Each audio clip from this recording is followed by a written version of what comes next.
அன்பிற்கும் மரியாதைக்கும் உரிய பட தயாரிப்பாளர் அருமை தம்பி சீனிவாச குரு அவர்களே, படத்தை இயக்கியுள்ள தம்பி முத்து அவர்களே, படத்தை வாழ்த்த வந்திருக்கிற வெற்றி பட இயக்குநராக விளங்கிய உதயகுமார் அவர்களே, பேரரசு அவர்களே, மற்ற நந்தகோபால் அவர்களே, உளமாற தயாரிப்பாளரை, இயக்குனரை, நடிகர்களை வாழ்த்த வந்திருக்கிற நல்லவர்களே, உங்கள் அத்தனை பேருக்கும் என் மனம் நிறைந்த வாழ்த்துக்களை தெரிவித்துக் கொள்கிறேன். செவிக்கு உணவு இல்லாத போது சிறிது வயிற்றுக்கும் இயப்படும்.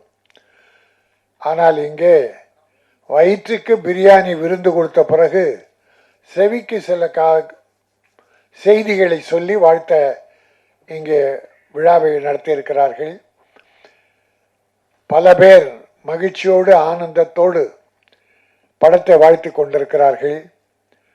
சிக்லெட் என்ற இந்த படம் ட்ரெய்லர் பார்த்தோம். நீட், வெரி நீட், ரொம்ப அற்புதமான, இந்த காலத்துக்கு தேவையான ஒரு செய்தி. அது ஏவா ஏவான்றது வேற. அப்பா அம்மா பிள்ளைங்க அண்டர்ஸ்டாண்டிங் என்ன? அப்பா அம்மா சொல்றத பிள்ளைங்க கேட்குறாங்களா, பிள்ளைங்க சொல்றத அப்பா அம்மா கேட்குறாங்களா என்ற பிரச்சனையை அடிப்படையாக ஒவ்வொரு குடும்பத்தில் நடக்குது. இப்போ விஞ்ஞான வளர்ச்சியில் பல சாஃப்ட்வேர் பெரிய வளர்ச்சியும் கொடுத்திருக்கிறது, பல அழிவுகளையும் கொடுத்திருக்கிறது. நீங்க உதாரணமா ரம்மி கேம், சூதாட்டம் பல குடும்பங்களை பாழாக்கி பல குடும்ப தலைவர்கள், குழந்தைகள், பிள்ளைகள், மாணவர்களே அழிச்சிருச்சு.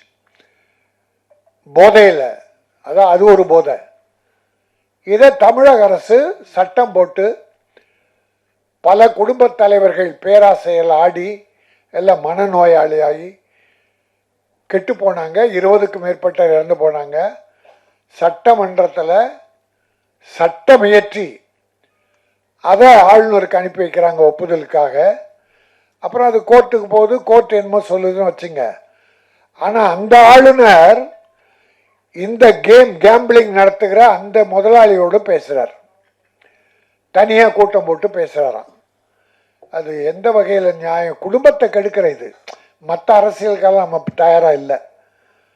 அது இப்படி சில நடக்குது. ஒரு ஜட்ஜு ஒரு தீர்ப்பு கொடுத்திருக்கார், சுப்ரீம் கோர்ட் ஜட்ஜ். குடும்ப கலாச்சாரம் எங்கிருந்து கெட்டு போகுதுன்றதுக்காக இந்த சின்ன உதாரணம் சொல்றேன்.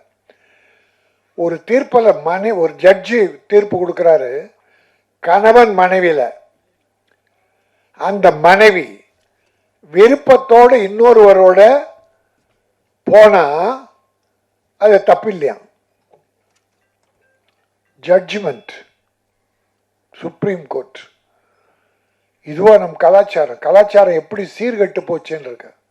அதுக்காக 1-2 உதாரணத்தை கேள்விப்பட்டதை சொன்னேன். ஏன்னா இது ஒரு அருமையான சப்ஜெக்ட், தேவையான சப்ஜெக்ட். இன்னொன்று தாய் பாசம், தந்தை பாசம் எப்படி இருக்குன்றதுக்கு ஒரு சின்ன உதாரணம். சமீபத்தில் ஒரு குடும்பத்தில் நடந்தது.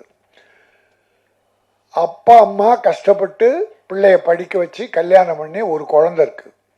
இப்போ அப்பா இல்லை, அம்மா தான் இருக்காங்க அந்த குடும்பத்தில். 8 வருஷமா அந்த வீட்டில் நாய் இல்லை, தாய் தான் இருந்தாங்க. இந்த கணவன் மனைவிக்கு, பிள்ளைக்கு, இந்த அம்மாவுடைய பிள்ளைக்கு ஒரு நாய் வளர்க்கணும்னு ஆசை. அந்த ஒரு குழந்தை இருக்கு அவங்களுக்கு, ஒரு பெண் குழந்தை.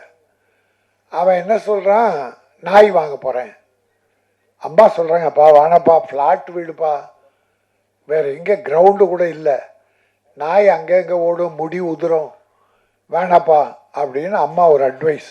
அவங்க ஒரு பேராசிரியர், ஒரு கல்லூரியில் பேராசிரியர் இருந்து ரிட்டையர்ட் ஆனவங்க. நாய் வேண்டாம்மா, பாசம் வைப்போம், அதனால வேண்டாம். அந்த பிள்ளை என்ன தெரியுமா சொன்னாங்க, அம்மா எங்களுக்கு நாய் கண்டிப்பாக வேணும், உனக்கு இஷ்டம் இருந்தால் இரு, இல்லைன்னா போயிடு.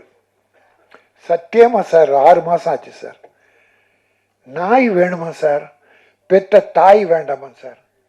என்ன சார் கலாச்சாரம், எங்கே போகுது?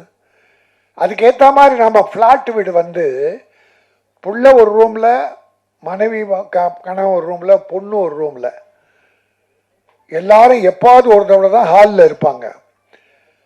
பிள்ளைக்கு ஒரு ஃபோன் வருது, செல்ஃபோனு, அம்மாவுக்கு ஒன்று, அப்பாவுக்கு ஒன்று, பையனுக்கு ஒன்று வருது.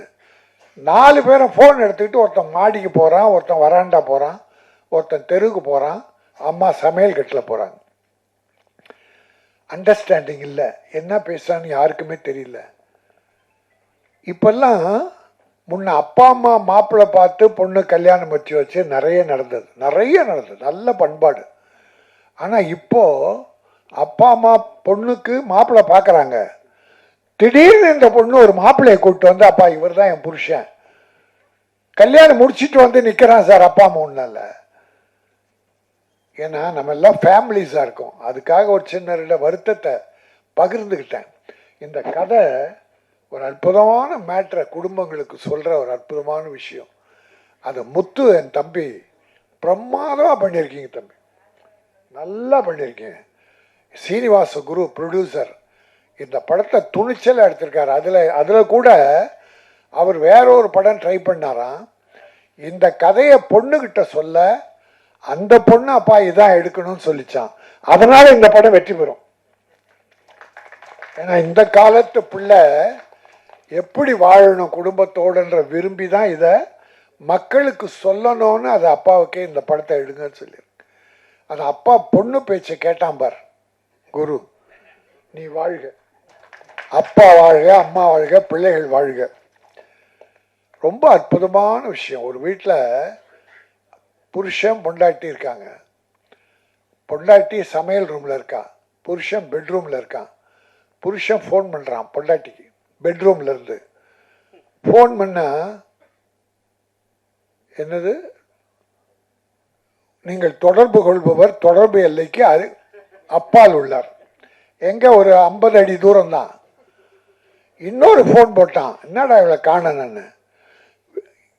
நீங்கள் தொடர்பு கொள்வர் வேறு ஒருவருடன் தொடர்பில் இருக்கிறார். புருஷன் பொண்டாட்டிக்கு அங்கே ரகலை வராது. அப்படி ஆயிடுச்சு. இப்போ மனசெல்லாம் மாறி போச்சு, ஒத்த மனம் இல்லை. அந்த கூடத்தில் 16 பிள்ளைகளை வச்சு பாட்டி சாதம் உருட்டி கொடுக்கும், 16 பிள்ளையும் கையில் வாங்கும். அந்த காலம் போய் பெற்ற அப்பா அம்மாவுக்கு பிள்ளைகளுக்கே இப்போ தொடர்பு இல்லாமல் போச்சு. இந்த காலத்துக்கு தேவையான ஒரு அற்புதமான படம் சிக்லட். இந்த படம் நிச்சயம் வெற்றி பெறும். ஏன்னா இப்போ சின்ன படங்கள் சில வெற்றி பெறும், ஜனங்கள் ஏற்றுக்கிறாங்க, பார்க்குறாங்க. டாடா, குட் நைட், இருகப்பற்று, போர் தொழில், இப்படி இன்னும் ஒரு 10 படம் இருக்குது இந்த வருஷத்தில் வெற்றி பெற்ற படங்கள். அதில் இன்னொன்று, இந்த ஹீரோவை பண்ண தம்பி அவன் ஏதோ ஒரு 50 படம் ஹீரோவை நடித்த மாதிரி ஒரே ஷாட்டில் அவ்வளோ பெரிய டைலாக்கை பிரமாதமாக பண்ணியிருக்கான். அது டைரக்டருடைய திறமை, அந்த தம்பியுடைய திறமை. அவர் தெலுங்காக இருந்தாலும் சரி, தமிழாக இருந்தாலும் சரி, தெலுங்கும் எங்கள் சகோதரர்கள் தான். தமிழ் மீது நன்றி உள்ள வரை தெலுங்கு நாங்கள் வரவேற்போம். தமிழர்கள் மீது நன்றி உள்ள வரை. ஏன்னா இப்போ நம்ம ஹீரோக்களும் மற்றவங்களும் அங்கே போகிறாங்க, அங்கே இருக்கவங்களும் இங்கே வர்றாங்க, அது தப்பே இல்லை. ஆனால் உன்னை க்ளோஸ் பண்ண என்ன க்ளோஸ் பண்ணோன்னா அதுதான் தப்பு. ஆக இன்றைக்கு ஒரு அற்புதமான விழா. இந்த ஆடியோ ஃபங்க்ஷனில் கலந்துக்கிட்டோம். நல்ல ட்ரெய்லர் பார்த்தோம். ஒரு பானை சோற்றில் ஒரு சோறு எடுத்து அப்படி நசுக்கி பார்த்தா பானை சோறு வெந்ததாக வருத்தம். ஆனால் நான் ரசிக்கு பார்த்ததை வாயில் போட்டு ருசித்து பார்த்தேன். அந்த சாதம் பிரமாதமாக வெந்திருந்தது. இந்த சிக்லெட் அற்புதமாக வேகத்தோடு அற்புதமாக பண்ண படம் மிகப்பெரிய வெற்றி பெறும். சீனிவாச குரு ஒரு நல்ல ப்ரொடியூசர் வருவார், முத்து மிகச்சிறந்த இயக்குனராக வருவார். உங்களுடைய அன்பும் ஆசியும் அவர்கள் வேண்டும். நன்றி, வணக்கம். ரொம்ப நன்றி சார். அடுத்தபடியாக இயக்குனர் RV உதயகுமார் அவர்களே பேச